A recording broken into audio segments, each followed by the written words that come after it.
All right, can everybody see that? Hopefully. I can't see your chat box when I'm doing this, so open every, let me see here. Yeah, we can see it well. Cool. Oh, there it is. Okay, I got the chat box up. All right, cool. Learn something new every single time. All right. Cool.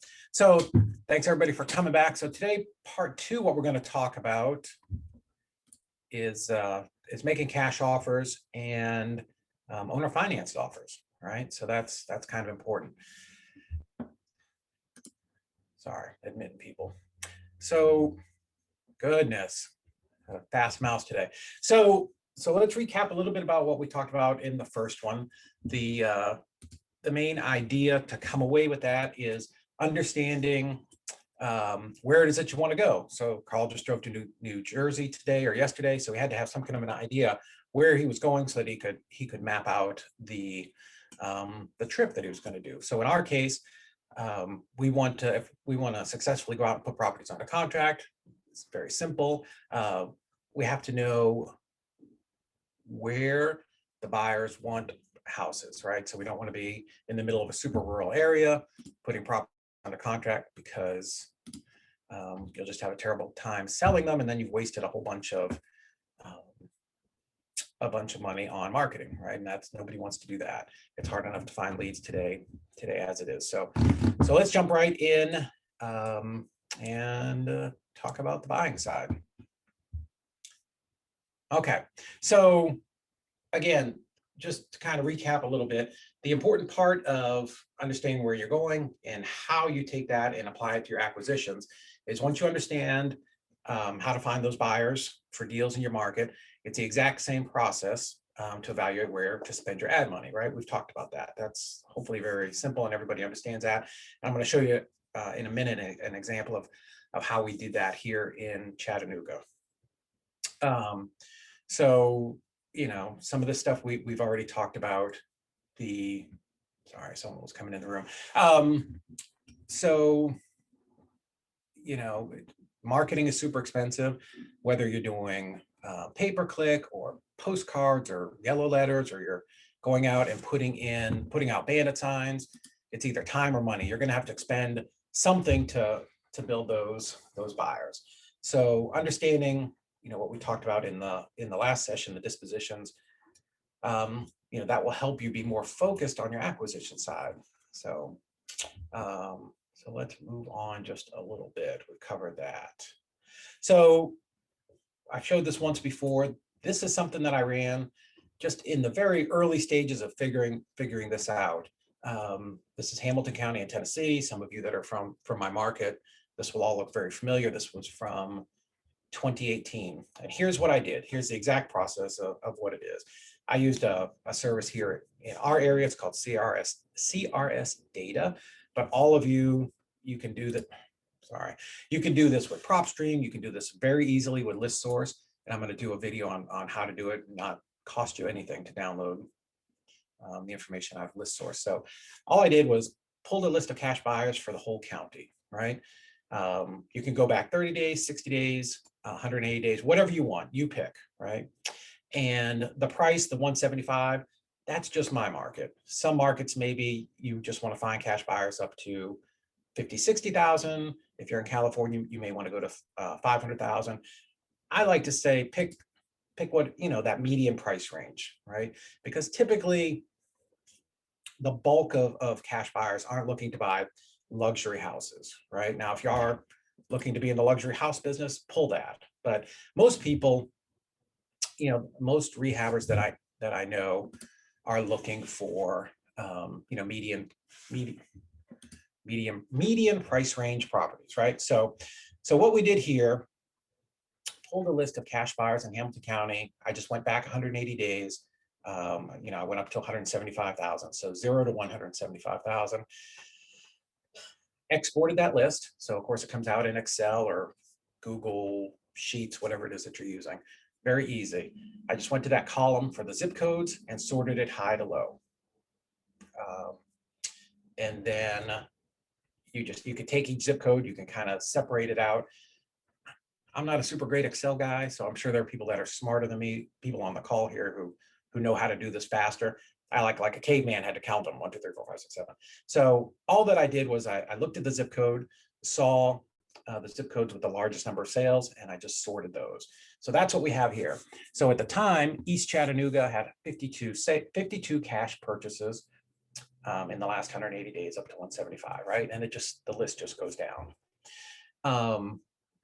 So now if I have a limited marketing budget, right? Now I know, let's say I'm sending postcards. Now I know where cash buyers want to be purchasing properties, right? So this is where my end customer is spending their money. So I need to spend my money in the very same place, right? That should make good sense to everybody. So depending upon how big my budget is, right? So I can target East Chattanooga. Let's say I've got $800 this month to spend on marketing. I can go to East Chattanooga. I can pull whatever type of buyer I want. If you're just starting, start easy, right? Vacant properties, absentee owners. That's going to be a good list for somebody who's beginning and it's not super niche. Again, why do we want vacant properties, absentee owners? Because selling a vacant property for a wholesaler is going to be easy, right? So if you're just working in your own city, that's the first list I would exhaust. Then I would just take away the vacants and just do absentees. And then you can sort of work your way up the seller list kind of chain from there. You can go to divorce, tired landlords, utility shutoffs, 30, 60, 90-day lates. You can start getting more and more targeted, and the more targeted you get, the smaller that list gets. So, but start with absentee vacants. So again, let's say you had $800. I would go to 37406 East Chattanooga, and I would pull that list. Right? Okay, so maybe that's $220 of my $600 or $800. Great. So then I go to the next zip code, and I just go down as far as I can until I've exhausted whatever it is my budget is for that month, right? Because I had a conversation with a student yesterday, how, I've got $600 to $800. How do I spend that money? This is how I would do it, right? So let's say you have $200 and you don't have enough money to do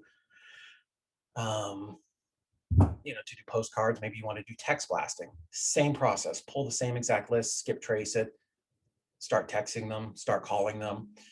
And you don't have to have a fancy, if you're doing this on a budget, you don't have to have a fancy software package that costs you $1,000 a month.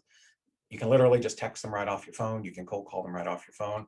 And if you don't want to do that and you want to just put out some bandit signs, well, now you know where to go to put those signs out, right? So once you have this in the market where you live, or the market where you're going virtual, now you know where to spend your dollars. So I'm not going to kind of beat that to death. That's super easy. If you have a question, certainly call me. We can talk about it a bunch in detail. So let's assume you've done your marketing. You're going to start to get calls from sellers. And I talk to a lot of investors, and here the things that I explain to them, the same thing that we talk to our acquisitions people, right? Keep things simple. Don't don't try to razzle and dazzle them with fancy words and terms and show them how smart you are. Like, sellers have no idea about any of this stuff. Sellers just have a problem, right? We're assuming that you're talking to somebody that wants to sell their house or needs to sell their house, right? So don't talk to them about opening escrow and, we're going to talk later about owner financing. Don't throw all these fancy terms at them. Have empathy, right? And empathy means try to understand how things look from their point of view, right? So one thing that I tell people, everything that we do is kind of weird, right? It's not normal to most people. Imagine you put a bandit sign out on the side of the road and somebody's driving behind. Oh, we buy houses. They stop, they call that number, they get you on the phone and you talk to them for a minute. They invite you to their house. You spend 10 minutes walking through their house and then you sign a contract, right? That's weird, right? All of our parents taught us not to talk to strangers on the phone. Don't invite strangers into your house, right? So, have empathy for what their situation is, and that will help you. Okay. Same thing whether you're texting somebody, or cold calling them. What we do is kind of a strange thing.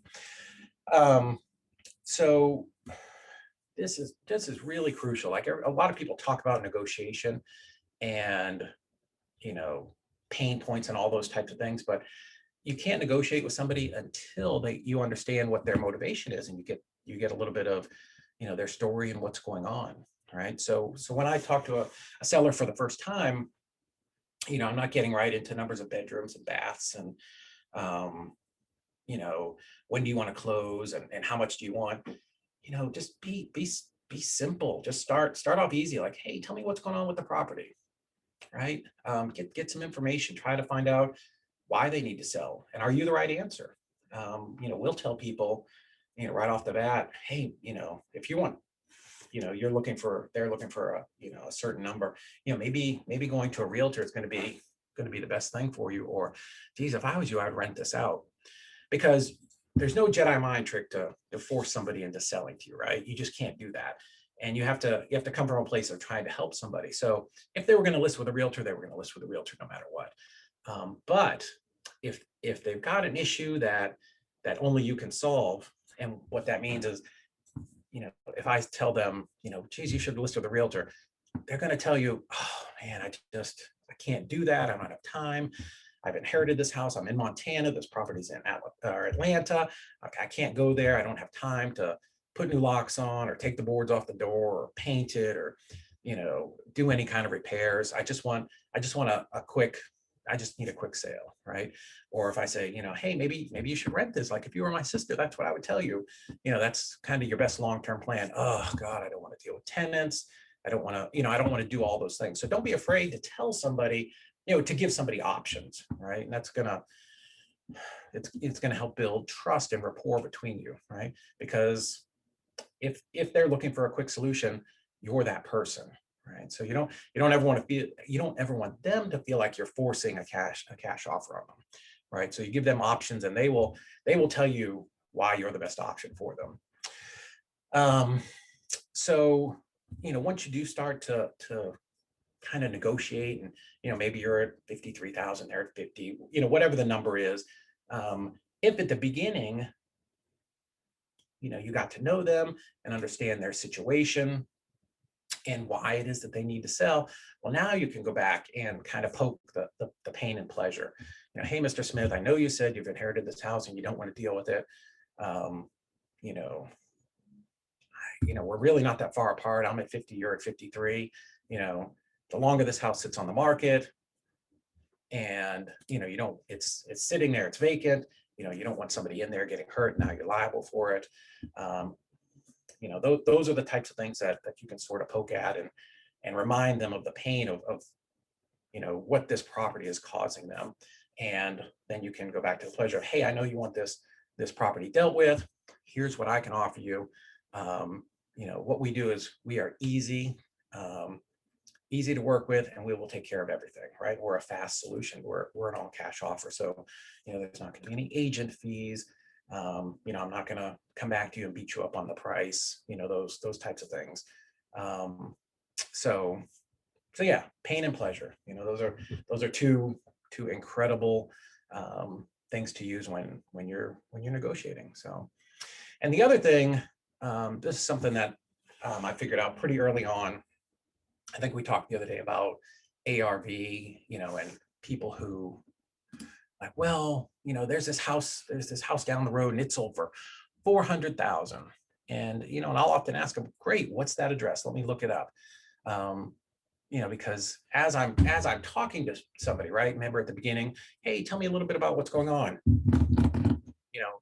While they're talking and telling me about the drapes and the carpet and, the dresser that grandma's going to leave there, I'm pulling it up in PropStream, or, in my comp server, whatever, software, whatever it is that I'm using.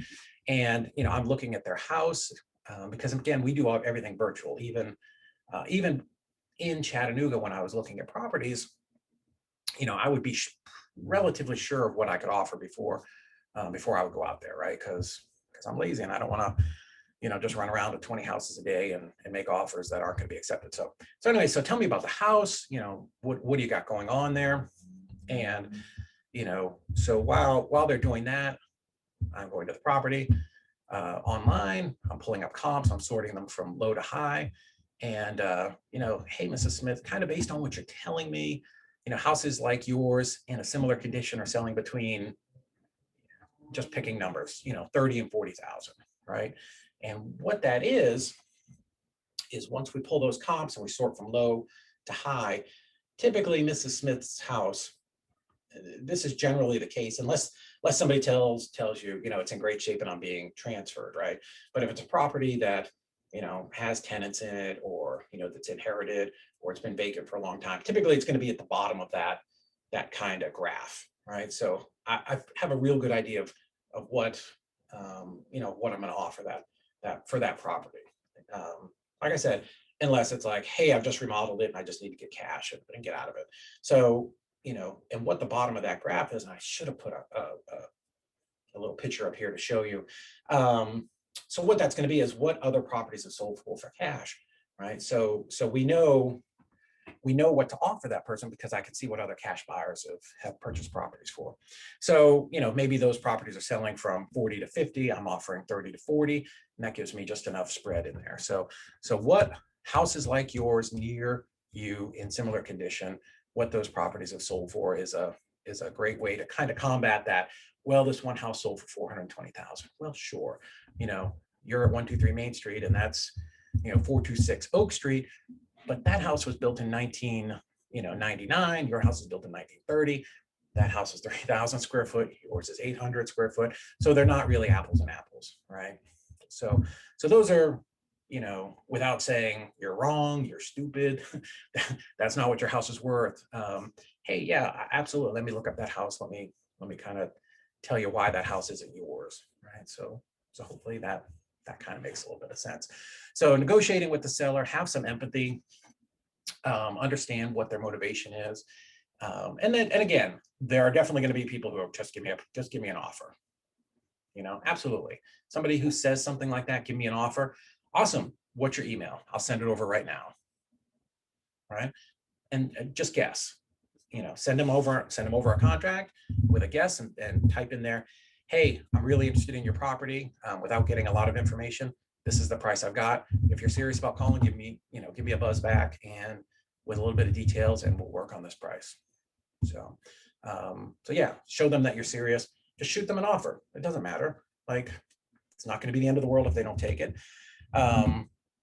So, those are kind of two types of people that you'll talk to a lot. So yeah, you have to understand their motivation before you can negotiate. It's absolutely impossible to have anything to negotiate against if you don't know what it is that they're looking for. So, yeah. Here's a question that I see all the time, and it's, are there still motivated buyers in this market? Of course, right? Absolutely. Is it a hot market? Yes, right? Is it different than it was 10 years ago? For sure. But life is still happening to people, right? People are still unfortunately, they're getting divorced. People still die. People still get job transfers. People are still inheriting houses, right? I mean, all those things, that were happening before are still happening now. There are still people that just need to sell their property fast, right? That they don't have time to fool with being on the market. Maybe they've got tenants and they don't want to run, start making a bunch of appointments for the next 3 weeks and running people through there. There's just, people have things that are going on in their life. And they're definitely still motivated. We put 6 properties under contract this week. There are still contracts out there to be had. Don't fool yourself into thinking that just because it's a hot market that nobody's interested in selling. So, okay. So things that are important to say to a seller. So beyond just agreeing to price, you have to put, I like to call them markers, right? We have to put kind of a stake in the ground. And what are markers is something that you can come back to later with the seller. So let's say, again, we're, that seller that wanted 53 and we're at 50 and they just won't budge off of 50. And you're looking at, or 53 and you're at 50. So you're looking at it and you're like, I really think I could sell this for 60, 62. 50 is a number that I would feel comfortable with. And, this is the conversation you're having in your head. And you go, well, okay, well, Mrs. Smith, how about this? Let's do this. Based on what you're telling me, I can agree to, let's go ahead and write this up at 53, right? Let's go ahead and do that. But, and here's the marker. Here's the flag that we're going to plant. But Mrs. Smith, I am going to send someone over. We got to do a little bit of an inspection. We've got to look at this. And if you're over the phone, that's easy, right? So Mrs. Smith, we're making this offer just based off of everything we're doing over the phone. But if I come over there and there's anything that's kind of like an unknown that we haven't talked about, is it okay that we can readdress this price? And chances are they're going to say yes, right? Sometimes they'll say no. Roll the dice. If you feel good about it and you need some deals, go ahead and take the deal. But by putting that marker in your conversation, let's say you get to the end and you send some buyers over there, and buyers will always tell you why your deal sucks. You don't have to worry about that. They will tell you all the things that are wrong. But you can come back and go, hey, Mrs. Smith, remember when we talked about 53 and I really wanted to be at 50? I agreed to do the 53 for you. Hey, when I sent our inspector over there, we found termite damage, bad floors, whatever the issue is, right? Because again, your buyers will tell you. And sometimes maybe Mrs. Smith, it's a rental and she hasn't been there in 10 years, right? We're doing a property right now in Indiana, I think. I forget, but it's somewhere. And yeah, the seller hasn't been there in 10 years. It's been a rental and he has no idea what the condition of the property was. And he told us that when our acquisitions person talked to them. So those are the kinds of things where we train them to go, oh, okay, great. So based on what you're telling me, this is what we can do. If we find anything different, we may just have to talk about that. So that's where price and condition, you can kind of slap a marker in the ground and come back and say, hey, remember when we talked about that? Our price was based off of it being good. Yeah. So this is how you can go back and get a reduction, right? And the way that I handle reductions that we've always done is, so I've got it under contract at 53, maybe I'm marketing it at 63. If I can sell it at 63, fantastic. I'll take my 10. We're going to go on down the road and we're never going to, you don't have to come back and get a reduction. If you want to, that's fine. That's up to you. I know some people that will go back and try to get $2,000 on every single property. And if you're doing 100 properties a year, that's $200,000 in increased spread in your business, right? That's a big number. Or even 50, that's $100,000 extra that you can make a year. And maybe you won't get 2 every time, but if you shoot for 4, you can do the math. It can be a nice way to expand the your profit over the course of a year. But anyways, 53, 63, maybe you just take your 10 and move on. Maybe your offers keep coming back because you made some miscalculation. Maybe your offers come back in at 55, 56, right? Okay, that's the best you can do. That's the best you can do. Take the 56, contract it with your end buyer, get their deposit. Then you go back to your seller, to Mrs. Smith and go, hey, the repairs were way worse than we thought. This, and this. I know we were talking about 50, but the good news is I can close Tuesday. The bad news is I've got to be at 47. And even if she comes up some, or meet you in the middle there from 53 to 47, whatever it is, you're just trying to get your spread back to where it needs to be. Because honestly, 47 was probably the right price to start with, right? That, because your buyers, the market will tell you what the value of your property is. So yeah, price and condition, those are 2 things that you definitely want to talk about in case you have to come back to them at the end. And there's no guarantee that you will every time, but if you need to, you can. The other thing that we talk about is showings and expectations, right? So because we're mostly virtual, even the properties here in Chattanooga that we contract, we don't almost ever go out and see them first. I can't think of one property that we've got on our board that we've seen before we make the contract. So what we will explain to them is whether you're virtual or here, or, if you're doing this over the phone, hey, Mrs. Smith, that sounds great. Let me go ahead and get you a contract sent over. And understand this, I meant to say this earlier, the time a seller is most agreeable with you is when you're signing that contract, right? There's never going to be a time where you and them aren't more in sync, because all they're thinking about is you solving their problem, right? And them getting that check. So, so hey, just, I just kind of want to explain our process, right? So whether on acquisitions or dispositions, explaining the process and what happens next is super important. Remember, you're the expert. Chances are you're talking to somebody who has no idea how any of this works. They've just got a problem and you're there to solve it. So don't assume that somebody understands. Well, of course, we're going to just go to closing and, we're going to send a mobile notary out and you're going to do this. You have to explain this, right? So,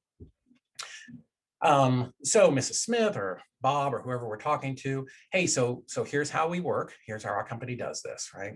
So I'm going to send somebody over there to take some pictures for me. If you can get the seller to take pictures for you, fantastic. I got some friends that do that. And we actually got a web lead the other day where the seller sent us like 30 pictures of the property without being asked. It was amazing. So, but if not, hey, so here's what we're going to do. I'm going to send somebody that works for me in Boise, Idaho. They're going to come over there real quick. They'll be in and out in about 10 minutes, just basically take some pictures, shoot them back to me so that I can just confirm everything that we've talked about.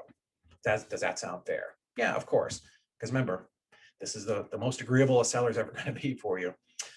So cool. So generally what happens to this Smith, I'll get those pictures. I'll look at, what are, the couple things that maybe I need to do to, to repair this property or bring it up to value, whatever you want to say there. And usually I'll try to get all my guys to come over at one time, right? And if you're in person, if I'm standing in front of, Mrs. Smith or whoever it is, I'll be like, hey, Mrs. Smith, so I'm going to have some people come over there and take a look at it, crawl underneath the house. I say, look, I'm too big to crawl underneath the house. If I was to start crawling into your basement, I'd get stuck like Winnie the Pooh, and you just see my legs kick in, and I laugh and she laughs, and humor is very great for building rapport. But anyways, listen, I'm going to have my electrician and my contractor come over and just make sure that everything that we're looking at on the surface, underneath, behind the walls, everything is what we're all talking about, so that we're all on the same page. And I might tell a story because stories sell. Like, hey, we purchased this one house, we didn't do that, and there was a lot of termite damage and it cost us a lot of money. So now our policy is we just have to check those things. Hopefully that makes sense and you understand. And they'll nod their head. Of course that makes sense, right? Same thing if you're buying virtual. I mean, we tell people, hey, our office is based out of Chattanooga.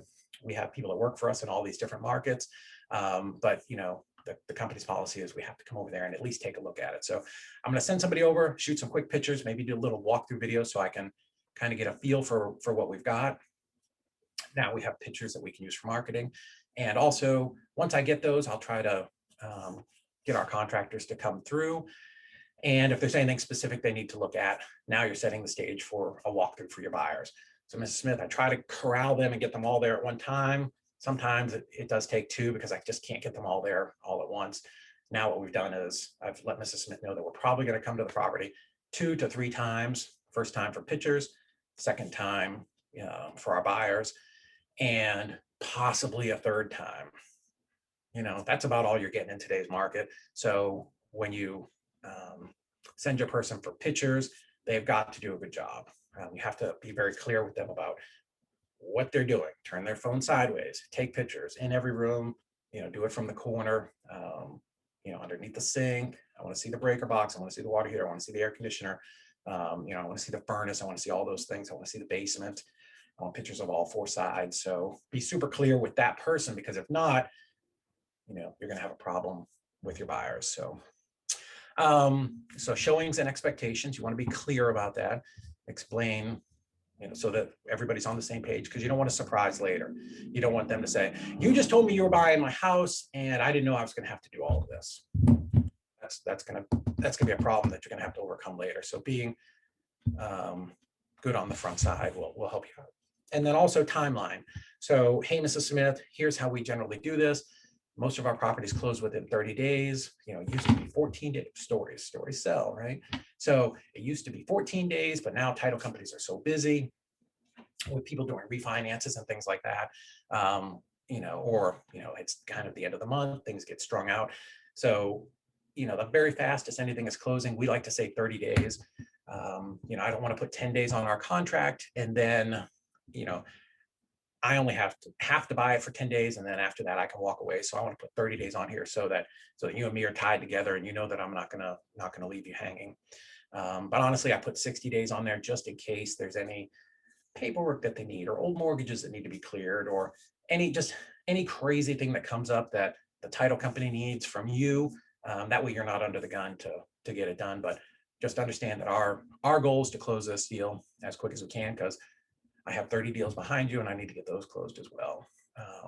So just important that the seller understands everything that's going to happen, because again, this is probably something new to them. So hopefully that makes sense to everybody else. Cool. All right. So awesome. So let's get into something really fun. So what do you do when the seller can't or won't accept your cash offer, but they do need to sell the property, right? So this is going to happen. And if all you do is one thing and you only make cash offers, I mean, you want to make a lot of them, right? And some are going to get accepted, some aren't. But what can you do to really increase your accepted offer rate? And what I've learned and paid a bunch of money for to learn all this, but I'm going to tell you for free right now, is making multiple offers to the seller. And what that does is, give that away here. Let's say,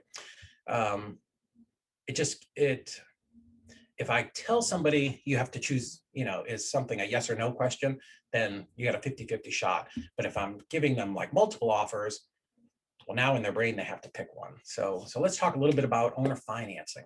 Because we're going to talk about making offers where owner financing is a possibility. So pretty simple. Owner financing is where the seller will finance the property to me. So instead of me going out and getting a hard money loan or a private money loan, or a Bank of America loan if I was going to hold it and keep it, the seller is going to finance that property to me. They're going to hold the mortgage, right? So why is this good? Because it's fast, right? If you've got a seller that's willing to do this, you can close on that property in as quick as the title search is done. So it's good for the seller, it's good for me, it's good for you as the buyer, because it eliminates the cost and time involved with not just bank funding, but hard money lending and private lenders. And really, private lenders and hard money are not something you want to use on a property that you may hold over an extended period of time, because the interest is too high, right? Those funding sources work to be in and out really quick. So kind of what we're going to talk about owner financing is purchasing a property and holding it for the long term. Now, that doesn't mean you can't purchase with owner financing and then flip it. You can certainly do that. I've done that. Just kind of depends on what the seller wants. Now, again, remember, you can't even get into any of this until you understand what the seller's motivation is and what their kind of their pain point is, what problem you're solving for them. So what we're going to kind of focus on today are seller carry notes, right? So the thing about owner financing is it's this really big kind of umbrella term. There's a lot of things that are underneath there, right? There's, seller financing, there's taking a property subject to, you buy on land contracts, lease option, rent to own. I mean, there's a gazillion different types, but we're going to specifically talk today about seller carry notes.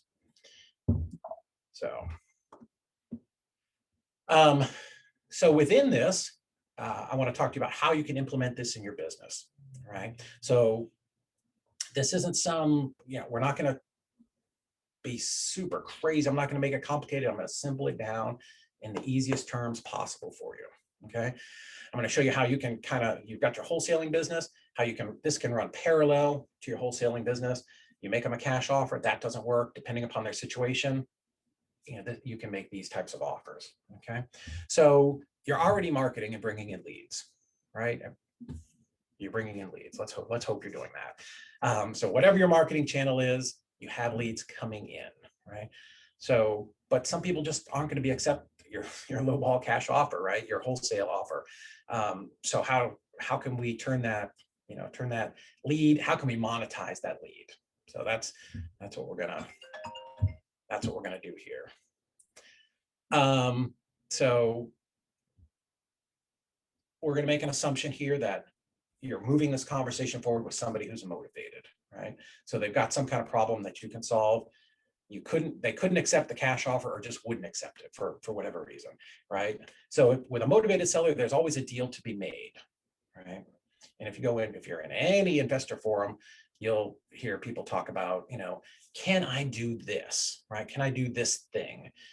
And, a lot of times, like 9 out of 10 people will go, absolutely not. You just can't do it, right?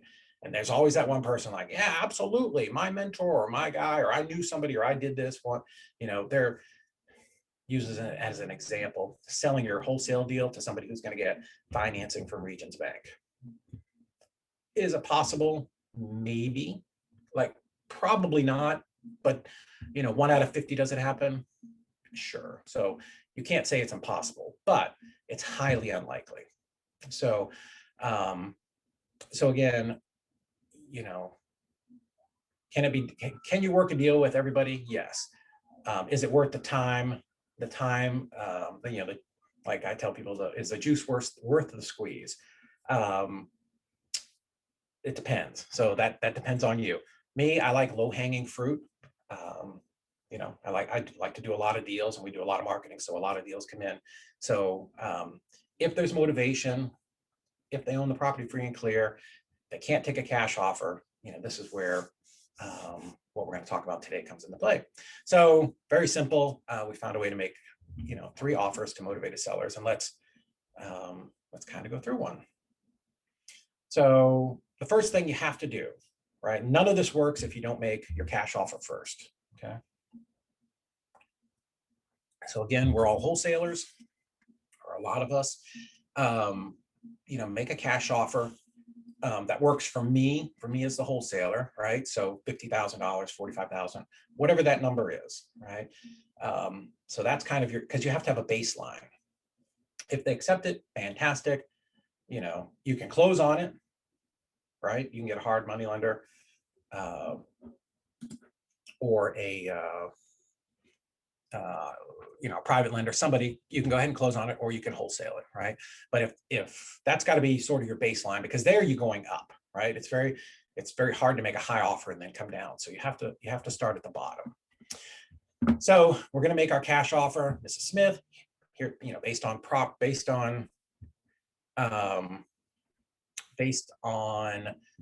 your property in your area and similar sales. Here's what I can offer you. Oh, that doesn't work. Okay. Then I'll sort of pause and go, well, let me ask you, because I know what Mrs. Smith's motivation is, right? Maybe she's moved away, or she's got these tenants that are driving her crazy. Well, let me ask you a question. Do you need all the money today? And right, that's a real soft question. I'm not saying, hey, so would you be open to doing owner financing and doing a seller carry note? That's what I was talking about in the beginning. Do not say stuff like that to people, because it sounds very complicated, and a confused mind says no. Okay, so we start broad, and then we always work our way down. Sorry.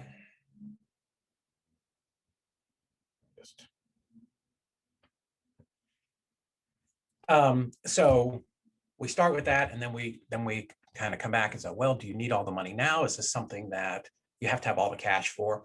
And landlords are perfect for this strategy, right? Because they're used to accepting cash over time. So, again, low offer, and that allows you to kind of come up from there. One thing that I like to do is I use the term being on the same side of the table as the seller, right? So when you're making a cash offer, that doesn't work. So when I do that, well, let me see what, maybe there's another way that we can do this. Do you need all of the cash all at once? Kind of what I'm doing is I'm getting on the same side of the table as them, and we're going to work on the solution together, right? So, and now we're like a team. We're trying to find something that will work for her, him, and for me. So we want to kind of approach it from being on the same side of the table. So Where this works is on free and clear properties, right? Because there's no underlying mortgage, right? If there's a loan, now you're talking about something different, which is taking the property subject to. Slightly different. It's just a little bit different conversation. Now you're just talking about equity, and maybe that's a payout, or maybe they take that as owner financing as well. But for today, let's just kind of put in your head, because we want to start with the most basic type of owner financing, and that's free and clear. So that's the reason this works, because the seller does not owe anybody else, so they can, they can take a mortgage and finance it to you.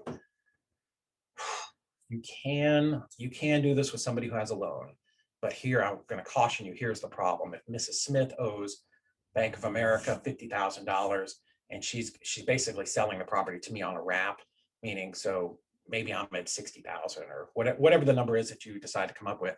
I'm paying her every month. I'm dependent, and I need to make sure she's paying Bank of America, right? Because if not, I'm paying her. She decides to stop paying Bank of America. I'm screwed when Bank of America forecloses on that property, because they're in the first lien position. They'll wipe me out. So that's why I don't recommend doing this on anything that's not a free and clear property.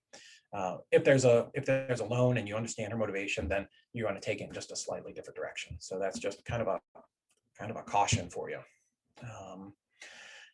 So again, the idea of multiple offers is it pushes the seller to make a decision about which offer is best, right? So if I say, here's your cash offer, that's a yes or a no. But if I say, hey, if I can come up with a couple different ways to purchase this property from you, is that something that you would be open to? Again, the cash offer, it's very easy to say no. So that's how you follow up. But multiple offers, they have to actually look at the paper and go and try to decide which offer is best for them. So it works really great, especially if you understand, again, their motivation and you have great rapport with them. And I've done this just a ton of times. My whole portfolio is built on this. A quick story: I bought one maybe 3 years ago, 4 years ago.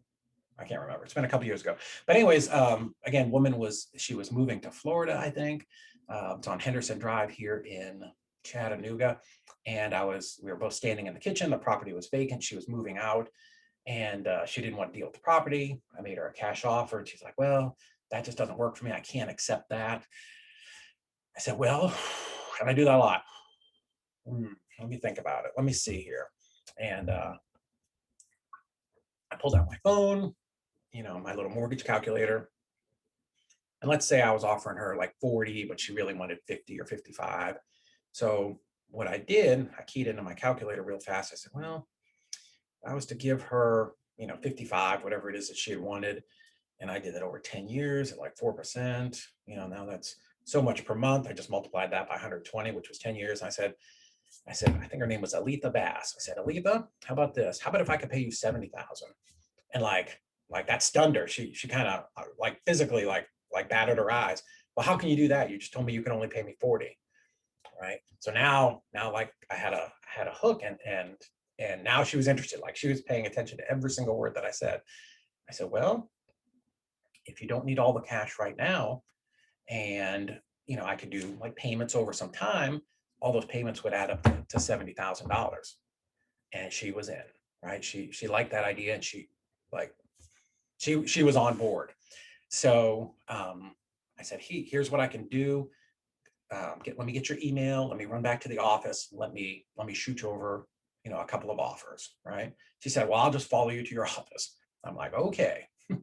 I'm in the Jeep outside. Let's go. So we jumped out into the cars. She started following me. She did call me about halfway to the office and said, hey, just, I had a question for you. How much money you're putting down? I'm like, well, so now we're into a little bit of negotiation. And what I said to her was, at that kind of a number, that's with you financing the whole price, right? That's me, whatever it was, 65,000, over 10 years. She said, well, I really want some money down. I said, okay, well, let's get to the office and we can talk about that. And in just a minute here, I'll show you, not that offer, but I'll show you another one and kind of how that works. So, okay, so we're going to make 3 offers, right? And I want you to imagine this. The first offer is, let's say she wanted, $55,000 and I was at 40,000 or, whatever the numbers are, right? So when I make that offer, the first offer like I did with her is I'm going to give you your full price, right? I'm going to give you, the full price. You're going to finance 100% of the deal. And like that 72,000, I highlight that. And I'll show you in just a second what that looks like, because I want their eyes to zero in on that big number, right? Because the reason she couldn't take that 45,000, she's got a number in her head. It's a number thing. Doesn't mean it's worth 72. Doesn't mean that 40 was the right number, but there's just a roadblock where they just won't accept that number for whatever reason it is. So first offer is 100% of the deal. We highlight what the total amount that they would get over the term of the loan. So hopefully that makes sense, right?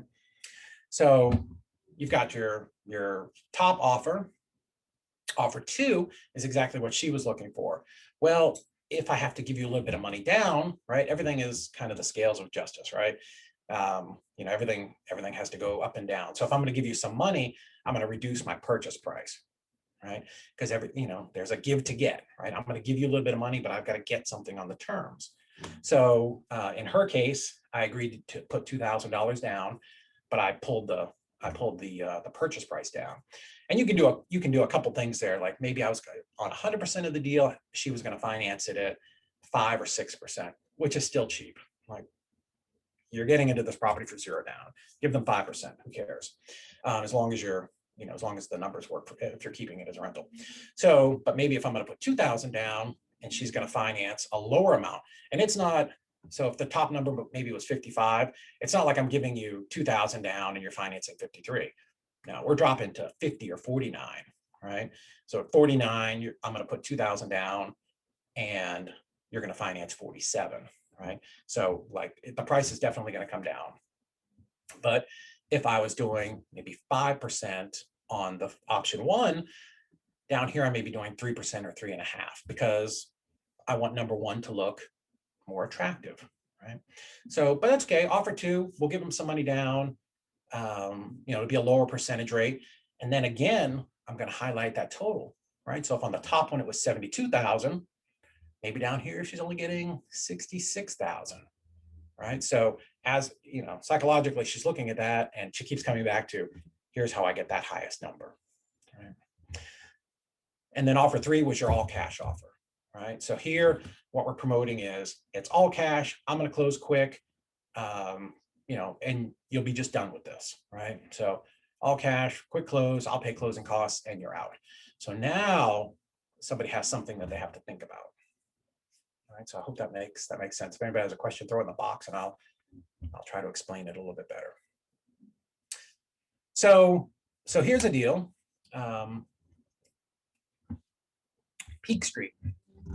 So this came in, I don't know, 5 or 6 years ago, something like that. I was doing postcards, and I got a call to run over to this house. Very nice lady. She did have some tenants in there.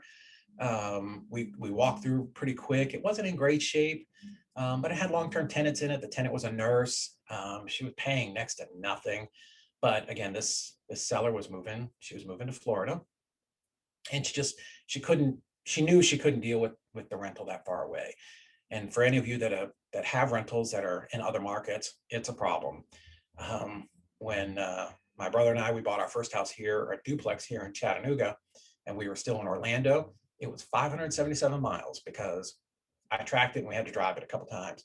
And when you can't get a hold of your seller and they haven't paid, or your tenant and they haven't paid the rent, you get a lot of anxiety. That's why it's a great idea to use a property manager in other markets. So I've made that drive on a Saturday after, I couldn't get hold of the tenant on a Friday, 577 miles. So she understood that that was going to be a problem for her. And she just didn't want to deal with it. She wanted to move on with her life. And again, landlords are fantastic for this, for this strategy. And the way that you would find them is do a search for absentee owners who have owned the property for like 10 years, right? Chances are that's going to be a landlord, or 20 years, right? If you really want some old, tired, burned out people. But, you kind of in every market. So kind of jump backwards a little bit. So when you're searching for buyers, you need to play with these, with the criteria that you're putting in a little bit to, to get enough leads, right? So if you do, maybe you're just looking for these type of people, absentee owners, free and clear, and you do 5 years, but you only get a small list. We'll go back 7 years, 8 years, 10 years, 15 years, 20 years, until that list turns into be something big enough that, or goes big enough, doesn't go more than what you can afford, right? So again, if you have $500, $600, $1,000, $2,000, $5,000 in marketing, this is how you fool with that, because you should have an idea of what it costs you, to either pay per click or, if you're sending postcards or, texting or whatever it is. So anyways, so that was her story. She was moving and she just didn't want to fool with it, right? So anyway, so we walked through, we came out and I remember leaning on the front of my truck or Jeep, I don't remember what I had then, and said, hey, in this case, I had offered her like 27.5, like, because I knew before I went over there what similar houses in that area were selling for, right? So that's the kind of stuff you look at, before you go. She wanted 37. She just wasn't budging off of that number. So we stood out front, and again, we're just talking like, where are you moving to? When are you moving? What made you want to move to Florida? Like rapport, right? For those of you that haven't done a ton of deals, when you go to somebody's house or when you're talking to them on the phone, like the house is the thing you talk about the least, right? When I was just working here in Chattanooga and I didn't have an acquisitions team and I went out there, I get to the house, how you doing? God, have some humility. Thank you so much for taking time to show me the property. I was at some mobile homes yesterday. I'm like, hey, so sorry for busting in on you, to the tenants. So, be a good guy. Yeah, got to have that kind of good rapport. So anyways, she just wasn't having my 27.5. She just for whatever reason, she wasn't doing that. So I did the same thing, right? You don't have to have 1,000 strategies. Just have 1 or 2 that work really great. I have about 10 jokes that I use. Winnie the Pooh in the crawl space is one of them. It kills every time. So, well, Sally, do you need all the money? Do you need all the money up front, right? Well, I really don't. I said, oh, okay. So, because you've been getting payments every month, and it'd probably be good to have that same consistent income without having to deal with, tenants, toilets, trash, and taxes, right? So it was kind of an easy conversation. So I said to her, well, if you don't need all the money up front, I could probably pay you more. If we could do some type of deal where you take the payments over time. And she was like, yeah, okay. What are you thinking? I'm like, well, and usually it's something like you want to put something official together, but you can do it on the fly. You may be smarter than me. I said, well, let me do this. Let me run back to my office and give me like an hour or two, and I can call you or I can shoot you an email, whatever's better. It's like, yeah, just shoot it to me in an email. Okay. So I ran back, and this was pretty simple, right? There's a template I pull up on my computer. She wants 37. I kind of put in the top number. I put in the bottom number, 27.5 all cash. I go to the top, 37. Seller will finance 37,000 at a 5% interest, which, remember, this is 2004. So that was still a pretty good number, at 10%, which is, again, you should have a free mortgage calculator on your phone. Everybody should. It doesn't take a lot to figure this out. So, a mortgage calculator, somebody can do that if you want it, at home. 37,000, 5%, 120 months is $392 a month. So again, I want you to see the total amount due to the seller over the term of the loan is $47,040. That's even $10,000 over what she's asking. And for some reason, I didn't do it on the second one, but normally I do. So second offer, you see how the price comes down, right? So it went from 37 to 33. Seller to finance with $2,000 down over an 8-year term, $323 per month. So probably what I should have put there was, let me see.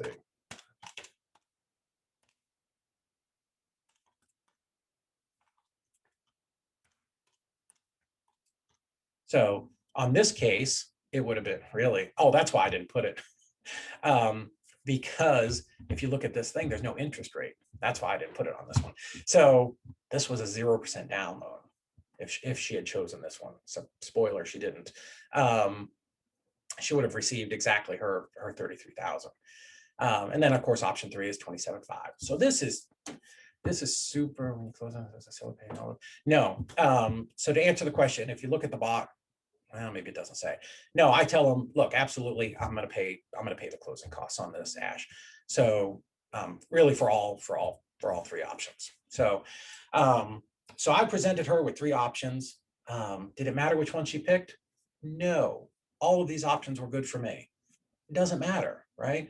I'm good with her financing this property to me, right? I'm good with giving her $2,000 down.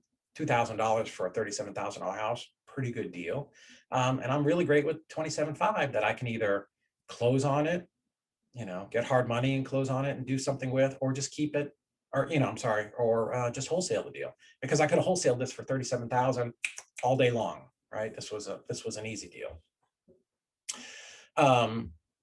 So one thing that I like to do, and I kind of stumbled into this on my first owner finance deal, was, when they pick something, right, no matter what it is, I'm like, man, Sally, that's weird. That's what everybody picks, right? And I'll kind of laugh, and now that reinforces their decision, right? It makes them feel that they made the right decision because that's what most people pick. So whether it's 1, 2, 3, doesn't matter.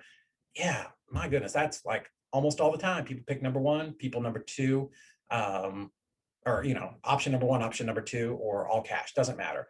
And you can absolutely do this in other markets as well. It's the same process, right? So you can do this right over the phone. You can go out, and maybe if you really want, you can pay someone to go take pictures of the property before you make the offer. That can be a little bit tricky because it's maybe $80, $100, $120 to pay somebody. But if you're more comfortable doing that, that's certainly what you can do. So yeah, you can absolutely do this in virtual markets. Same process, right? The only difference is you have a little, I guess, go ahead and put it under contract, send somebody out to take the pictures, then come back, and then you can call back and go, hey, it's not in the condition you told me, and I need to readjust my numbers. So that's how you would do that. So all 3 options, no matter what they pick, is good for you. And hey, Sally, man, that's what everybody picks. Isn't that amazing?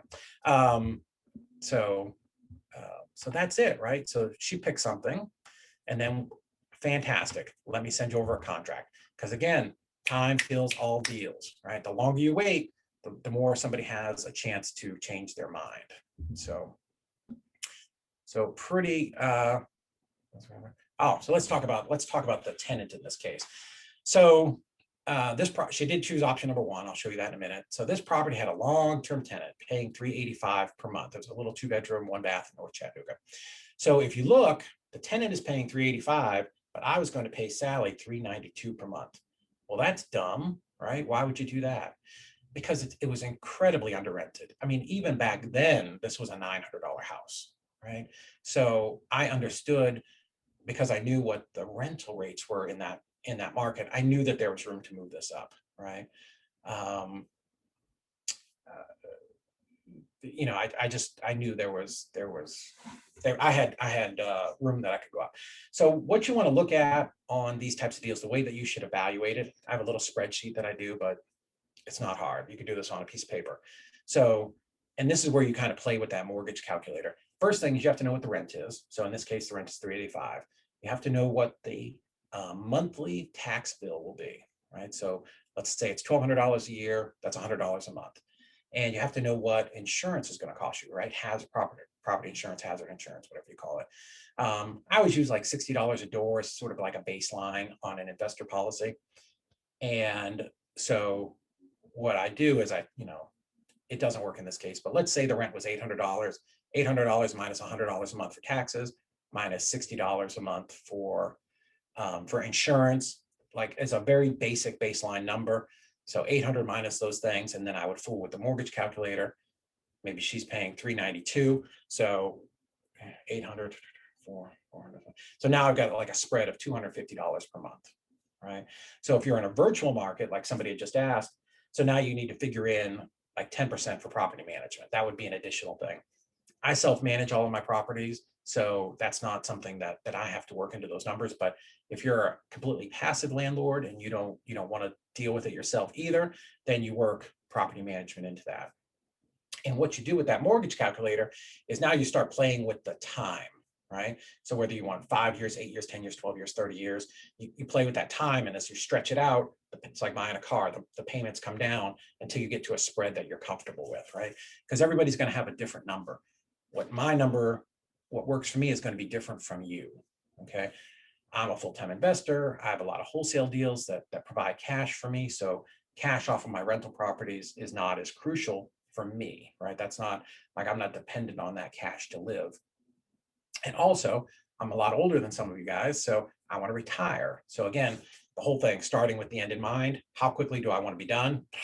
I'm trying to compress time as fast as I can. So this one we put on a 10-year term so that, in 2024, it's completely paid off. 2024, I am 53, so I'm still, I still got a couple years before I'm going to retire, but then I would have all that cash flow coming in 100%. That was sort of the thinking that I had at the time. So I just want you to understand how to get to those numbers, and hopefully that makes sense. If anybody has a question, drop it in the chat box and I can try to answer it. So yeah, so that's sort of how you come up with your numbers. I hope that makes sense to everybody. So the day I bought this, I knew I was going to have negative cash flow. That's okay. Anybody that knows Chattanooga, and there's a bunch of you here that are in our market, it's hot, right? Even back then, it was a really great, a great neighborhood. So what I told the tenant after I purchased the property, she's like, "Hey, are you going to raise the rent?" I'm like, "Listen, not right now," because I had a lot going on at the time. I said, "But we are going to have to get you up to maybe not market rent, but I'm probably going to get you up a little bit closer. And but the main thing is I'm not going to throw you out, and I'm not going to make you move out." And the tenant was very happy with that. So 37,000. So here's the actual contract. So if you look at it, Peak Street, this was in May of 2014. This is it. This is our contract. It's changed a little bit since then, but you can see her purchase price. She took the 37,000. Somebody had asked about who pays the closing costs. That was me. And if anybody really wants to, you can look this up on PropStream and you can see that it was owned by us. Very simple contract. Who's the seller, who's the buyer, what's the property address, what's the amount, who's paying closing costs, when we're going to close, and where we're going to do it, right? Those are the only real things that have to be included in a contract. If you want to write it on notebook paper, you certainly can. The only thing in our contract is contingent on clear title. But here, so probably from 8 up was our normal wholesaling contract. All we do is add something here at the bottom. Very normal language, right? You don't have to pay an attorney thousands of dollars to write up these contracts every time, right? Because here's the thing, what's legal is what two people agree to, and all a contract is, all this is, it's a binding agreement between two people, but it's something that you send to the title company so that they can figure out what the next step is. Okay, so be very just super easy 3rd grade language here. So if you look at additional terms, seller will finance purchase price of 37,000 to buyer. Easy to understand, everybody gets that. Buyer will sign a deed of trust. So I'll sign a mortgage, deed of trust, mortgage, same basic thing for the most part. For the full amount payable to the seller, which was Sarah or Sally, as she liked to be called, for the following terms. And this is just off of our letter of intent. $37,000 to be paid over 120 months at a 5% interest. Simple, nothing complicated, doesn't need to be a 90-page document. Approximate payment amount monthly of $392. Approximate, just in case your numbers were off by 50 cents or something. You just, you don't want to pigeonhole yourself in there. So approximate monthly payment amount of $392. The title company will prepare an amortization schedule for all parties at closing. You could probably get away with not putting that in there, but why not? First payment due to the seller on June 15th. So remember, this was May. We were going to close at the end of May. First payment was going to be due June 15th. Why on the 15th? You should pay attention to that, because if you're purchasing this property and you have a tenant in there, when do tenants pay? On the 1st of the month, or the 5th of the month, or sometimes the 10th of the month. If you have tenants, you understand that. So what I like to do, because I want to have as little cash into this property as possible. I want to be able to collect the rent and then pay the the person who's holding that note, right? So in this case, I got my 385 in from the tenant. I kicked a couple dollars in, and then then I sold it, or I made my payment to the seller, or to the original seller. And what I tell them is, hey, this is something that we do all the time. Here's how we do it. Because remember, again, at the beginning, set expectations. So here's how we do it. My wife is going to set this up as an automatic bill pay so that on the 15th, it's automatically going to come to you. I just need your mailing address and where you want these checks to be sent to. So you have to have that information at or before closing so you can get that set up. So the title company will prepare an amortization schedule for all parties at closing. First payment due on the 15th, 2014. On the 15th of each month until paid in full, there is no prepayment penalty. So that's what the title company needs to prepare all of their documents, all of the standard stuff. Very simple. There's nothing complicated in there. Every single person can do that. This is something you can do tomorrow on the next cash offer you make, if the property is free and clear and you have a motivated seller, right? So then the last line I threw in there, seller will provide the buyer with a current lease for the existing tenant, as well as contact info, all keys, and any information necessary. So I just want to get all the information on the tenant, who's there, who's living there, a copy of the keys, that type of stuff, pretty basic stuff. Here's what you do want to have done, whether you're wholesaling a property or buying it for yourself, is if there's an existing lease in place, you just want to have an assignment of leases prepared, right? So funny story, I'm being sued and going to court Monday, but because I have this on a property that I sold, it's not going to go anywhere. I've just got to show up at court. So what this does is Sarah had a lease with, can't remember the tenant's name, whatever it was. And she just signed something that says, hey, I'm selling this property and I'm assigning my rights to, in this lease to CHB Investments, which is my company, right? So now I have the ability to step in and act as her to enforce the lease and collect the money. So an assignment of leases is really important. A lot of people don't do that.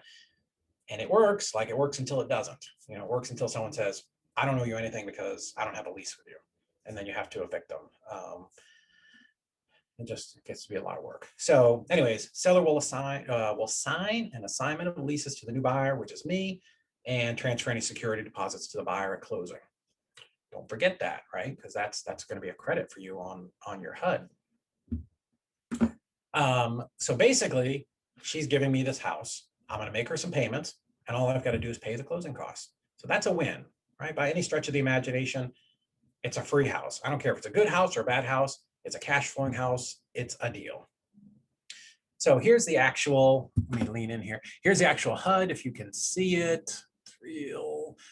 We put our properties into a trust. This one did close on May 29th. So we did close before the end of the month. You can see the purchase price was $37,000. It's a little blurry, but you can see the cash from me, the buyer, was $319.15. So that's what I bought this property for, $319.15. So right, like that's good, right? Everybody has $319 to buy a property.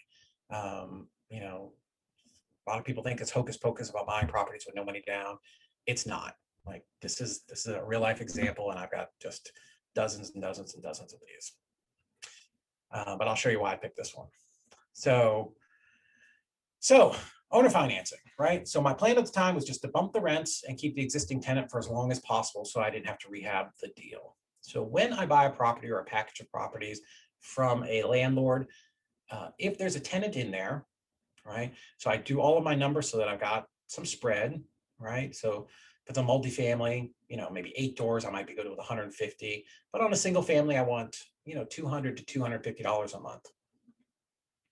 So initially, once I take that property on, I'm probably not going to do a rehab if there's a tenant in there, right? All I want to do is stabilize that property.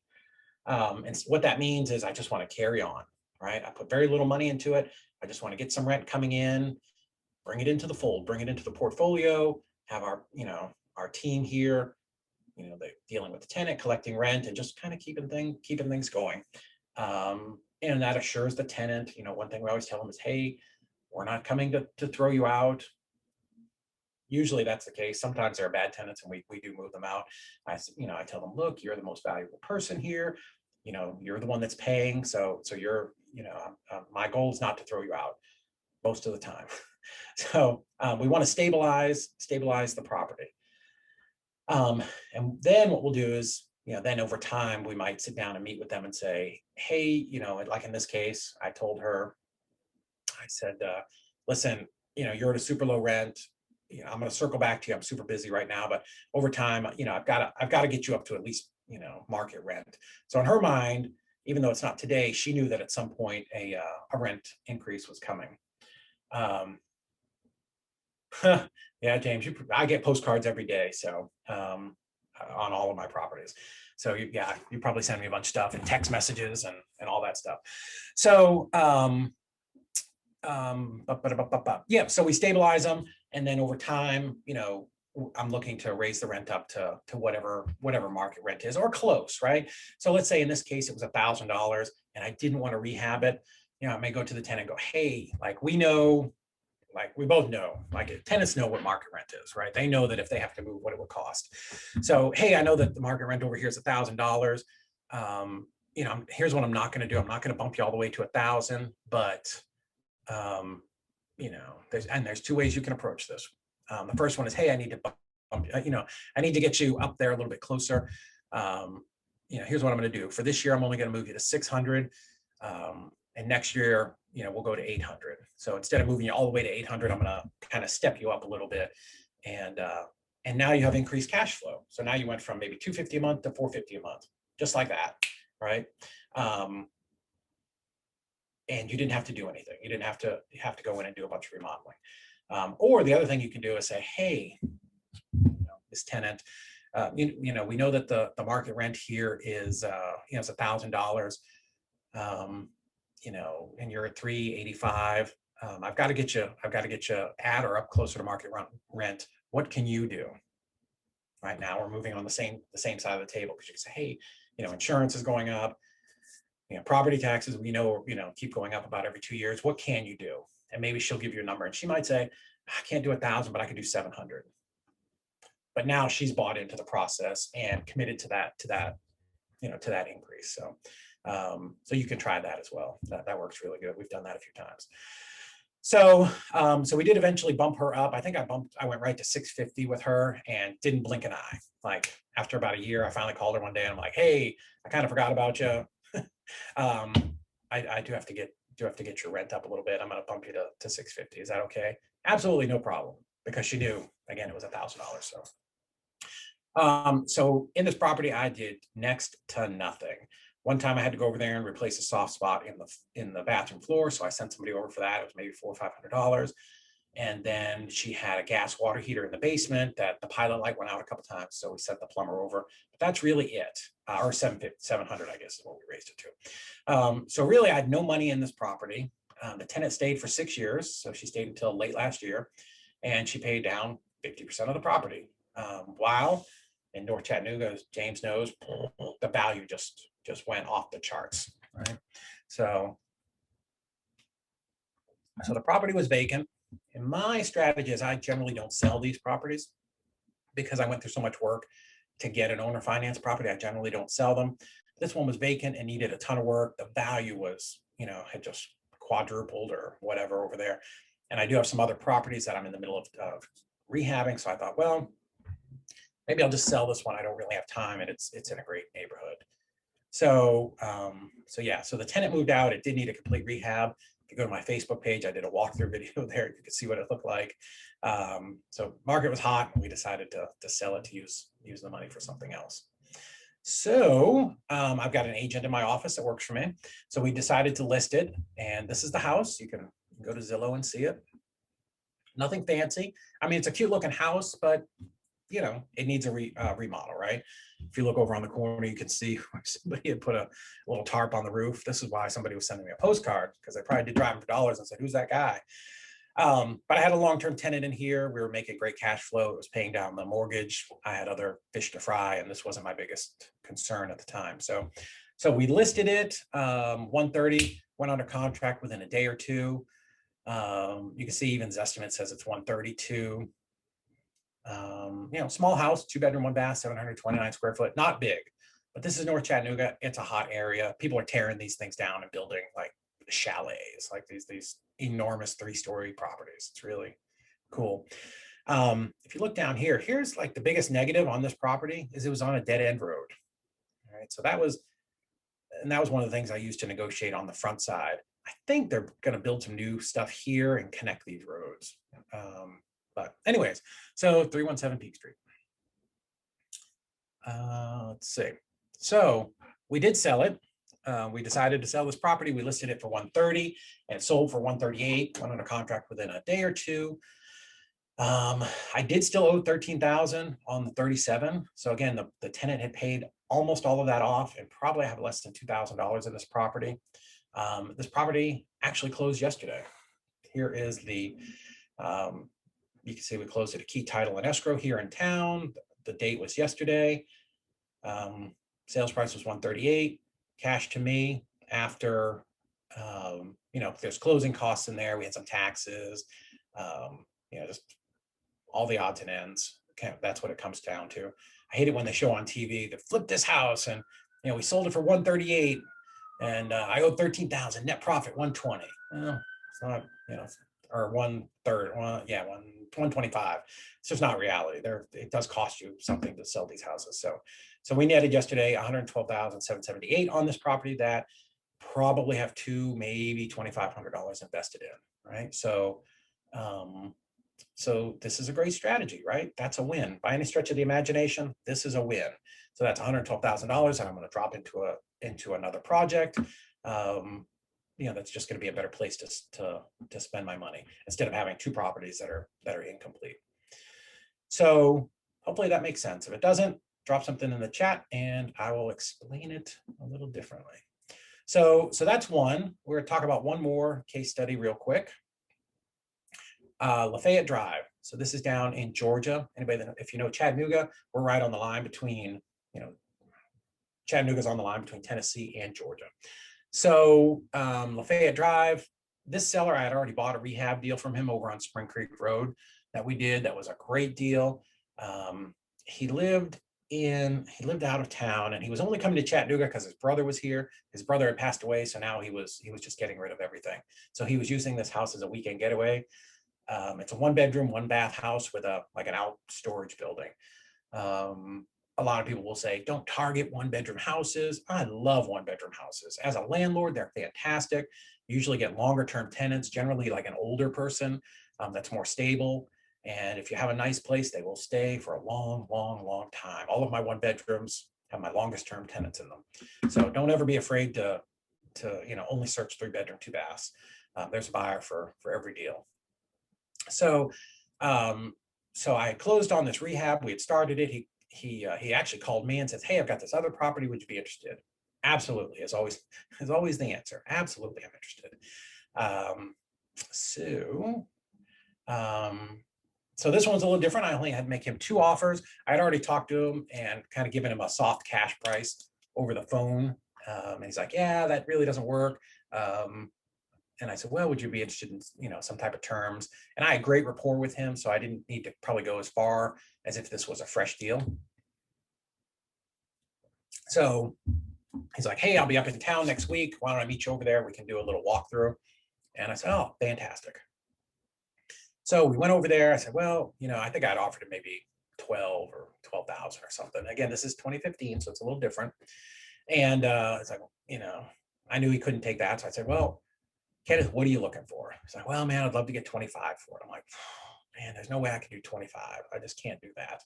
Are you open to doing some type of like financing, like where maybe I make these payments to you over time? And again, like me and this guy were tight. We had talked a lot. So he had a high level of trust for me. We like each other. I was able to move a little bit quicker into the stage. So he's like, yeah, I can do that. I'm like, cool, let's do this. I know you got other things, because he was up in town. I'm like, hey, I know you got other things to do. Appreciate you meeting me. I won't hold you up. Go do what you got to do. I'll just shoot you an email because, again, we'd email back and forth on the other property. So, hey, let me shoot you an email. I'll come up with something that'll work for both of us. How's that sound? Cool. Shook hands. Good to see you. I'm like, take a ride by that other house. We've completely torn it almost completely down. And just, again, good rapport with the guy. So this is what I sent him. Purchase price of $25,000. I just gave him what he wanted, right? So 25,000, interest rate of 4%, terms of 5 years. So I'm going to send you $460 a month. Total amount paid, 27,000. Because it's a shorter compressed amortization. It's only 5 years. That number doesn't stretch out. If you do 4% at 30 years, it probably would have been 50,000, right? So understand the power of interest and how that works. And on a smaller time period, it's better for you. So again, somebody had asked earlier, buyer to pay all closing costs, taxes are prorated at the time of sale. Mainly, I was just I stretched it out a little bigger because I wanted to fill the page. Option 2, $20,000, down payment $2,000. Seller will finance 18 at 4%. I like this guy. So approximate monthly payment $331, total paid $21,000. Buyer to pay closing costs, taxes are prorated at the time of sale. Emailed this over and said, hey, just Kenneth, here's what I can do. Let me know which one works for you, and I'll go ahead and get you a contract over. So I'm assuming the close. I'm assuming that he was going to pick one of these things. So very, very simple, very straightforward.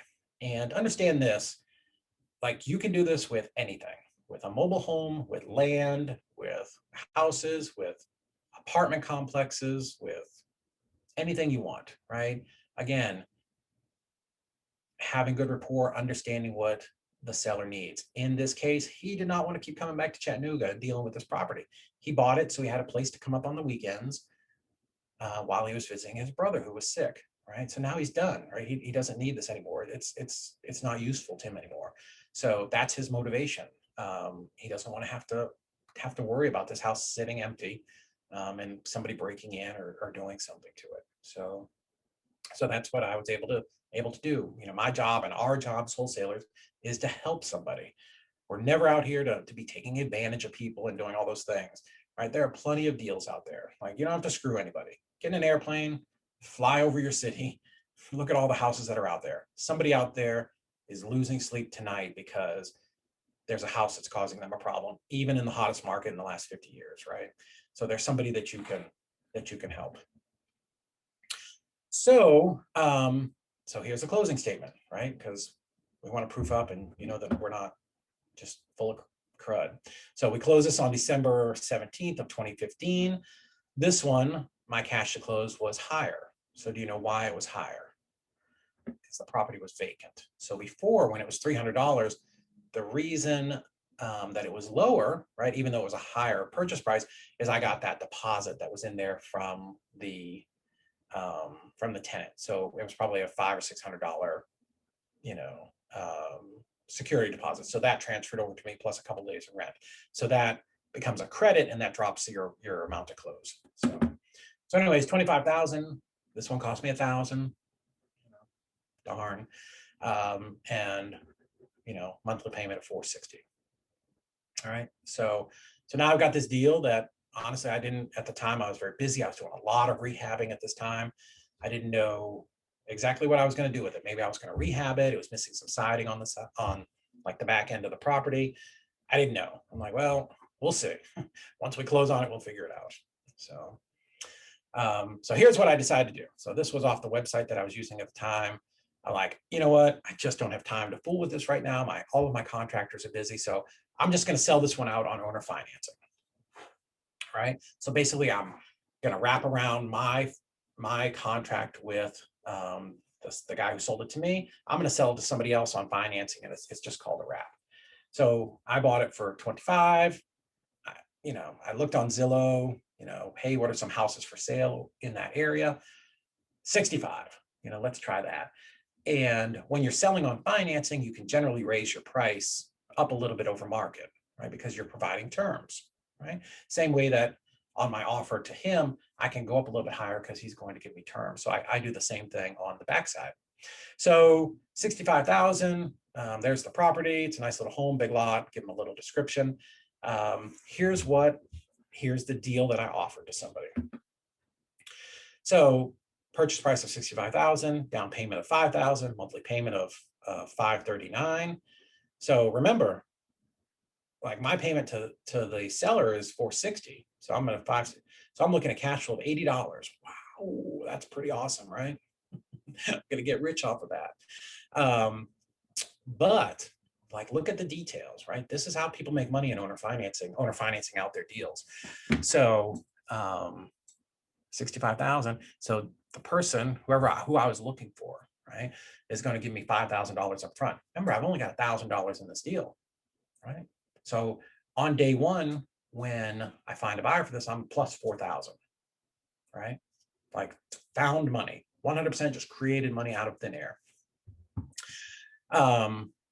So their monthly payment was going to be $539.84, and I was going to make them responsible for the taxes and insurance, right? So not me. So I was on an owner finance deal, you're passing that forward. There's a little video, but here's the trick, right? 9% over 20 years. I really need to figure this out. Or if anybody's got a mortgage calculator, yeah, I'll tell you, I can do it for you real fast because everybody should have a mortgage calculator on their phone. So, so basically, remember 65,000, they're putting 5,000 down. So that's $60,000 financed at 9% interest is a monthly payment of $549, right? So 20 years, so $549, right, per month times 12 times 20. The total payout that I would get if this tenant, spoiler alert, this tenant did not go all the way through with their land contract, but had they paid it all out, would have been $131,760. Actually, 136 because I have their original 5,000. Right. So here's how you take a property that you put $0 in and generate $136,000 from it. I want that to sink in. Deal costs you closing costs. This is why serious, like the long-term guys that have been doing this for 30, 40 years, this is what they're doing, right? So, and in the same vein, if I rented it, I would have made just about the same money, right? Maybe I'd gone and put that 5,000 in, finished the siding, and then I could have just rented it for maybe like 700 or 800, right? Over time, over those 20 years, this is how you make a lot of money. And you don't make it from one, you make it from having 5 or 10 of these, right? So if you've got, say I just decided to fix this one up and rent it, and it's renting for $800-900 a month, one isn't enough, right? One will just drive you crazy. But if you have 10, now you have $9,000 coming in every single month, or 20, right? Now you have 18,000 coming in, right? So I want you to think about this. How many deals are you letting slide that you're not making multiple offers to? Or over the course of a year, you pick up 3 or 4 or 5 of these deals, right? I can tell you when I was doing this heavy and doing a ton of marketing and I was on my own, now, we're in a little bit different situation, but I picked up, millions of dollars worth of properties just over the course of 4 or 5 years. And I wish I had gotten more. So anyways, so found somebody immediately to put $5,000 down. I didn't do jack or squat to the property. Cash flow was minimal, but I was $4,000 within a week of closing. And once my initial 5-year term is up, right, I still got 15 more years. If this guy had gone through 15 more years of collecting, $540 a month. Like, again, not getting rich off of that, but that goes into the portfolio. And honestly, we all know anybody that's tried to own or finance or sell a property like this, chances are like a 90% chance the first person falls out and then you do it again. So I knew that maybe down the road, if this guy didn't make it, then I could fix it up, if I was in a spot where I wasn't so busy and then just, turn it into a long-term rental, right? So spoiler alert, the guy who put $5,000 down got on drugs and bailed out after about 2 years. Divorced his wife. I think he had some shenanigans going with a neighbor or some other girl and like moved to Kentucky.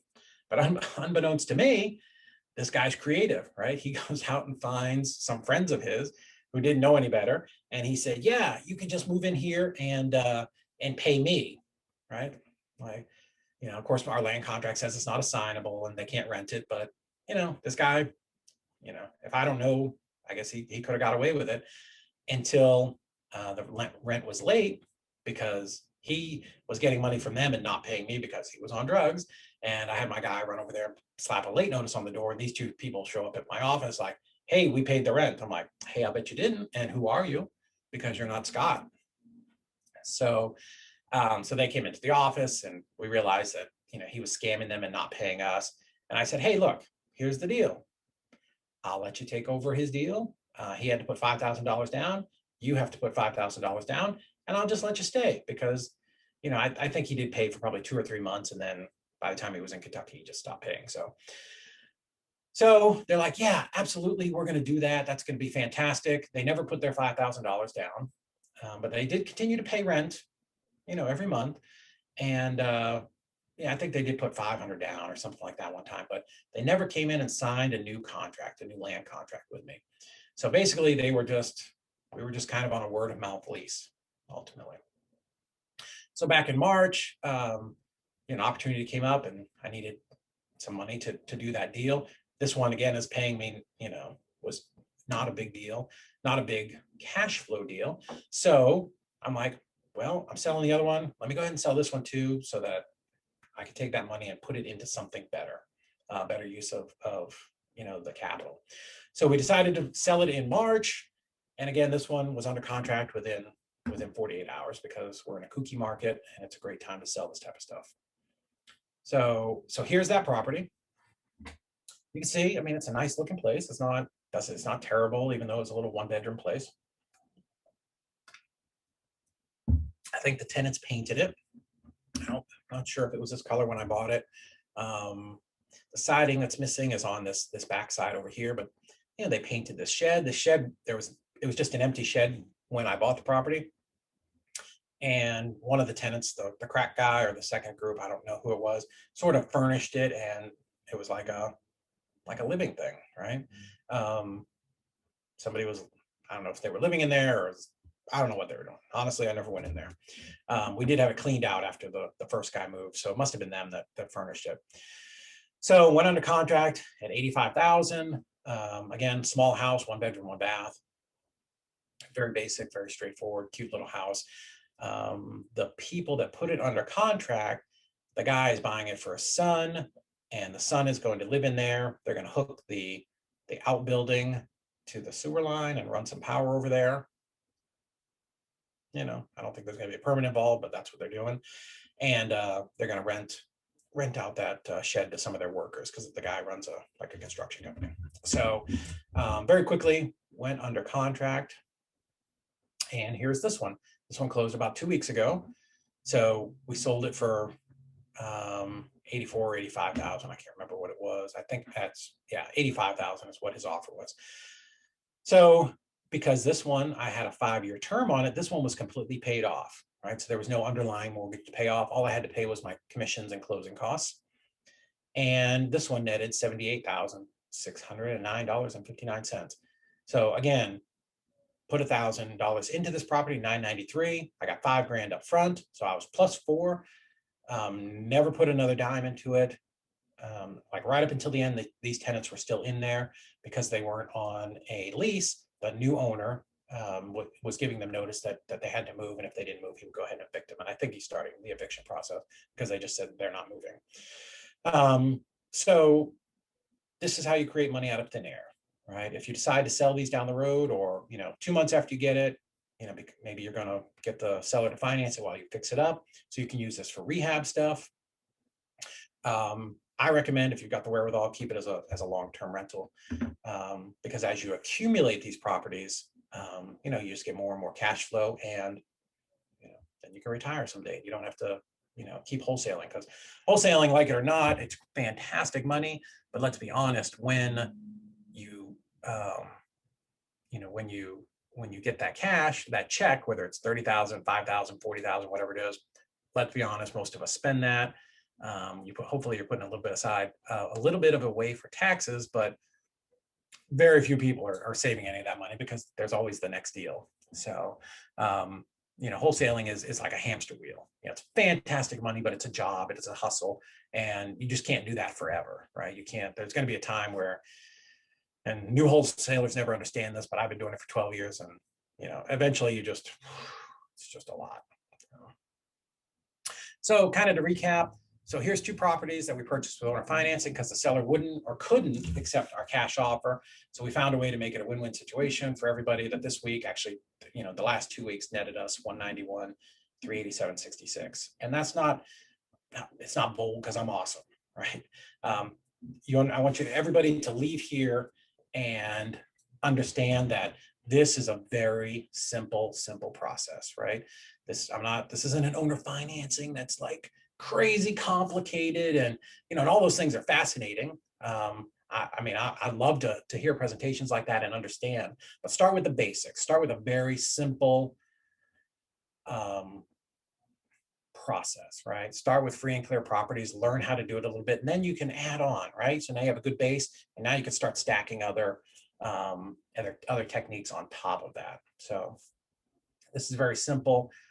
Again, almost 200,000 for properties that I bought 5 or 6 years ago that I really did nothing for. Do we use a service company? No. What I tell them, we have a lot of mortgages, like we have a lot. I think I'll show you one of our companies here in just a second, but it's very easy. We just go in, my wife goes into our bank account, First Bank, and just sets up automatic payment. So there's nothing for like a servicing company to do. Just that money just goes out, sends out a check on the 15th of every month. And as long as the bank doesn't screw up, you're good. First Bank was actually another bank before that, and then FS. They've changed ownership a couple times, so they've been during their transition. They did screw up some of our checks for a couple months, and I started getting calls like on the 18th of the month, like, "Where's my check? It's not normally here." And I had to get involved a little bit with the bank and make sure those got done. But no, once you set up automatic payments, it's done. So what you do is you have a rental account, so that all this money is coming in, and then on the 1st or 10th or whenever it is that your tenants pay you, you've got enough of a spread so that you can always make these payments on the 15th. So does that make sense to everybody? Is there any questions? Yeah, very simple. So owner financing, kind of what I want you to take away from this is it's an incredibly easy strategy to add into your existing wholesale business, right? This is something you can do today, tomorrow, this week, right? At its most simple form, like you've seen it. This is what it is. It takes very little cash to buy deals this way, right? You saw, basically I have, by the time I got the 5,000 down from the one property, I had $0 in those deals because one had a tenant, and the other one, I knew how to do marketing to get somebody in there. You can offer an incredibly fast close. So you can, I could tell both of those people once we got to that point, hey, we're going to close the minute the title work's done, right? Because it's $300 and $900. Yeah, Dave, just send me a message through Facebook and I'll get you that replay. There's just nothing to it. It's very straightforward. And my goodness, like again, wholesaling, it's a hamster wheel. You're going to have to do that over and over and over and over and over again to keep getting those checks. But if you can do this and you create a portfolio of properties where that cash flow starts stacking 800, 1,000, 2,000, 500, all those types of properties, then over time, now you have $40,000 or $50,000 in monthly cash flow, which is what we have. So, as these mortgages start to drop off, get that cash flow, say you have 50,000 coming in, but you have 35,000 in mortgages. So, you have $15,000, which is great, right? Like we could stop wholesaling tomorrow and I can just stay home and not have to work. But wholesaling, pays for cool cars and allows us to go on great trips, which we'll start doing again now that COVID is about done.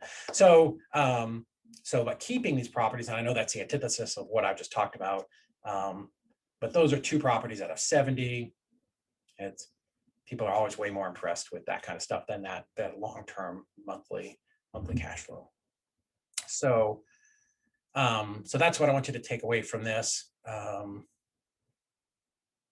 the wrong way. So here's just one of our companies. It's got about $4 million worth of properties. All of these were purchased with owner financing. A couple of them are subject twos. Purchase price, fair market value. Anyways, just kind of a spreadsheet that we use. So this 2 of the 3. I've got one more bigger company that carries a bunch of properties, but all owner financing, right? There's nothing that I did that you cannot, that you can't do. Everyone says hot market, they just want cash. How do you overcome that? Well, absolutely, James. So the first thing I do is I make them the cash offer. And if they can't accept that cash offer, and again, not everybody wants a cash offer, right? Because you're right, it is a hot market. But this is why you have to get that good rapport in the beginning and really understand what their motivation is and how you can help them, right? So this is really ideal for just tired landlords, and it's not going to work every time, right? It's not. But if they didn't accept your cash offer, like most of the time, you just throw that paper, throw it away. So now just take a shot at helping them with some owner financing, right? And again, nobody says it's going to work every time. I made thousands of offers and here's 40 properties, whatever, I don't know, whatever this is. So it's not going to work every time. But boy, when it hits, it's really great to start adding these into your portfolio. And then there's going to be some packages where the guy has 6 properties, right? And and then there's one where they have 27 properties and it's $1 million deal, right? So you just get up to the plate and take the swing, right? You're not going to cry yourself to sleep if they don't take it that night. That's okay. Hey, here's a way I can help you. If it works for you, fantastic. If it doesn't, that's okay too. So, but you have to take that swing, right? Don't ever be afraid to do that. So here's the thing I want you to understand, like, why are you doing this? Why did you get into real estate, right? What is your end goal? Like, what do you want to do? And why did you choose real estate to get you to that point? Everybody's answer is going to be different. I've got people that I work with and students and people that are in some of our groups, and some people want to raise enough money to open a nonprofit, right? Some people just want to retire their mom. Some people, want to buy a Lamborghini. Like, all of those things are good. You just have to be clear about what it is you want to do, so that you can focus on, once you know the end, now you can make a plan of how you're going to get there. And again, like we talked about before, compress time. Like, what plan gets you there the fastest, right? Because that's what we want, right? I mean, most people don't want to be a landlord, right? That's just a thing. That's just a widget that we do to get us to the end, right? For me, like, my deal is I want to travel, right? I love to travel. I love to go have a great, cool experiences and go see new stuff, right? There's things I want to go to, like the Great Pyramids. I've never been there. I've got friends that have been there and they say it's awesome. I have been to the Great Wall of China. So I just want to go do different things. So this is what you have to understand for you, because everybody's different. I can only tell you how I do it. But I can help you with that widget of how to get to where it is that you're going. And wholesaling and owner finance are 2 of the really greatest ones. So for you, why are you doing this? Like, why do you get up every day, and why are you on a webinar at 11 a.m. on a Saturday? For those of you that are in California, 8 a.m. So why are you doing this? What is your end goal, right? Your end goal is not to cash a big check next week. It shouldn't be, right? Your end goal is, where do those checks get you? Like, what does the end look like? Is it, you sitting on a beach someplace, sitting at the top of a mountain meditating? Is it opening up, a soup kitchen for people that need help? Is it donating to your favorite charity? Whatever it is, what is that? What is it that you need to get there? How quickly can we compress time to get you to that spot, right? So for me, it's traveling, right? I love to travel. We've been to Europe a bunch of times, Alaska, which was really cool. Penguins, my favorite thing ever to do was to go see the penguins. They were so cool, and they poop a lot. Like all that white stuff on the ground is not snow. But penguins were cool. Geneva, we went to China, the Great Wall. But spending time with my friends and family. Here's a trip where we all went to Bermuda. It's my partner Tag. Some really good friends of mine. This is my family, my wife, my mom, my brother, my 2 sons, our grandbaby Hank the Tank. So we like to do a lot of traveling. A bunch of us all went up traveled up to see Hamilton one time. So that's what real estate allows you to do, is to do the things that you that you want to do and you desire to do. And that's what it should do. And that's what Exactly. Your end goal is your end result. Mark is 100% right. So, just always be clear about that. Vision boards are like the greatest thing. When somebody first told me about that, I'm like, that's the hokiest crap I've ever heard. But, it keeps you focused on what your end goal is. I got to, we're big Patriots fans because I grew up in Boston. So I was able to take my son to the Super Bowl in Atlanta a couple of years ago. That was not cheap, but I couldn't have done that if I wasn't in real estate. So real estate is just the widget that gets you to where you're going, So do you have the freedom that you want? And that comes from cash flow, because ultimately you're not going to be able to just wholesale forever. Not saying like I've done it a long time. I'm like an old timer in this industry, doing it for 12 years. But you just can't be doing it when you're 70, right? So if that just can't be your only source of income. It's fantastic now if you're 20 or 30. It's really great money. I'm not saying the wholesaling isn't amazing. It's provided a great life for me and for my family, but you just, you can't do it until you're 60 or 70, right? So once wholesaling stops, where are you going to get money from? Right? Unless you're that person who puts 50% of it in the bank. That's a super small percentage of people. And some people say they do it, but most of them aren't. But if you're doing that, fantastic, then you're on the right track, and you're putting money into the bank or into the stock market. Over time, it's going to grow and you'll have some residual income. But rental properties beat the stock market, 5 to 1 every day, twice on Sundays. And if you don't want to deal with them, that's okay. Just negotiate a deal that has enough spread that you can give it to a property manager, right? So I know a lot of great property managers here and in Florida and all over the country. Give it to them. Just negotiate a deal where there's enough spread in there for you. So that's it. That's what I got for you guys today. If anybody has any questions, I can certainly do that.